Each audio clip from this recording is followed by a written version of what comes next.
Hello everyone, আসসালামু আলাইকুম। আবারও একটি নতুন ভিডিও নিয়ে চলে আসলাম।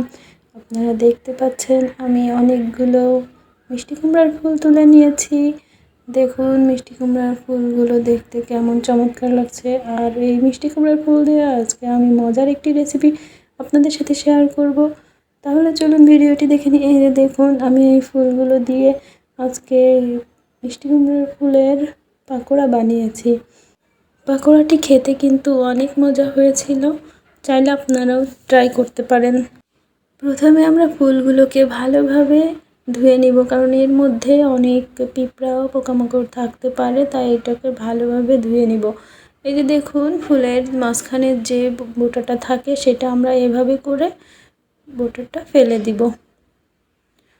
এভাবে করে ফুলগুলো আমরা প্রত্যেকটা পাপড়ি ঢুকিয়ে নিয়ে ভাঁজ করে নিয়ে এভাবে করে পাকোড়া তৈরি করতে পারি। আবার ফুলটা আস্ত রেখেও পাকোড়া তৈরি করতে পারি। এই যে দেখুন সবগুলো ফুলের বোঁটা আমি বেছে নিয়েছি, ফুলগুলো এভাবেও রেখে দিয়েছি, সুন্দরভাবে সাজিয়ে রেখেছি। তারপর চলুন আমরা দেখে নিই পাকোড়া তৈরি করতে কি কি উপকরণ লাগছে। এখানে কাঁচা শুকনো মরিচ অথবা লাল মরিচ নিয়েছি, রসুন, পেঁয়াজ, এলাচ, জিরা ও আদা নিয়েছি। এবার এগুলো আমি সবগুলো একসাথে বেটে নিব। এটা বেটে নিয়ে তারপর আমি চলে আসলাম এখানে সামান্য পরিমাণ বেসন, চালের গুঁড়া, এখানে বাটা মশলা, ধনিয়া গুঁড়া, হলুদ গুঁড়া ও লবণ আছে। এবার এগুলো আমি সবগুলো একসাথে মিশিয়ে নিব। এগুলো ভালোভাবে সবগুলো উপকরণ একসাথে মিশিয়ে নিতে হবে। এগুলোকে ভালোভাবে প্রথমে মিশিয়ে নিয়ে তারপর এর মধ্যে আমরা পরিমাণ মতো পানি অ্যাড করব। পানিটুকু আমরা সবগুলো পানি একসাথে ব্যবহার করব না, অল্প অল্প করে পানি দিয়ে এখানে ব্যাটারটা তৈরি করে নিতে হবে। প্রথমে একটু পানি দিলাম, তারপরে আবার মিশিয়ে নিলাম, তারপরে এভাবে আরও একটু পানি দিলাম। এভাবে করে আমার এখানে প্রায় 1 কাপের মতো পানি লেগেছিল। এই যে দেখুন ভালোভাবে ব্যাটারটা তৈরি করে নিয়েছি। ব্যাটারের ঘনত্বটা ঠিক এরকম হবে, তাহলে আমাদের পকোড়াটা খুব সুন্দরভাবে তৈরি হবে।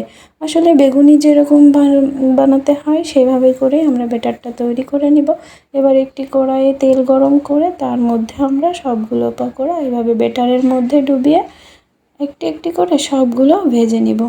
দেখুন আমি এপিঠ ওপিঠ ভালোভাবে পকোড়ার গায়ে ব্যাটারটা লাগিয়ে নিয়েছি এবং তেলের মধ্যে দিয়ে দিলাম।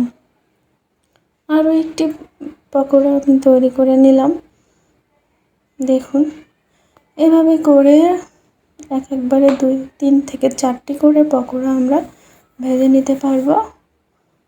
তেলের পরিমাণ বেশি হলে আরও ভালোভাবে আমরা ভেজে নিতে পারবো। এই পকোড়াটা খেতে কিন্তু অনেকটাই ভালো লাগে।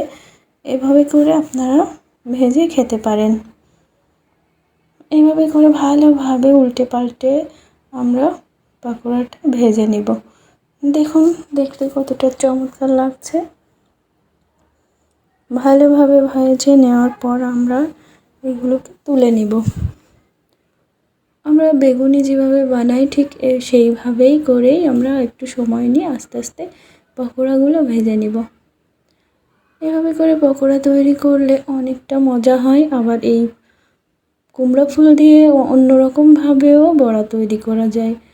এরকম ডিম দিয়ে গুলিয়ে ভালোভাবে ডিমটা দিয়ে মাখিয়ে অল্প তেলেও এই কুমড়ো ফুলের বড়া তৈরি করে নেওয়া যেতে পারে, সেটাও খেতে অনেক মজা লাগে। তবে আমি এভাবে করে পকোড়া তৈরি করে নিলাম। দেখুন কতটা সুন্দর লাগছে।